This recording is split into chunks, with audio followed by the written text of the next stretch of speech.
กุหลาบสวนชอวิเศษครับเดี๋ยวเราจะตัดใส่เจกันถวายผ้ากันนะครับนี่ครับดอกใหญ่ๆสวยๆครับนี่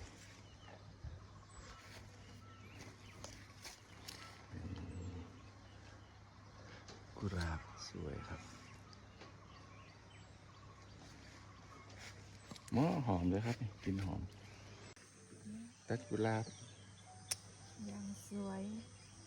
ตัดกุหลาบใส่เจกันถวายผ้ากันนะครับดอกอะไรนะจ้าดอกงามๆสีชมพูกับหม้อนั่นนะวันนี้ บนนี่ล่ะครับตื่นก่อน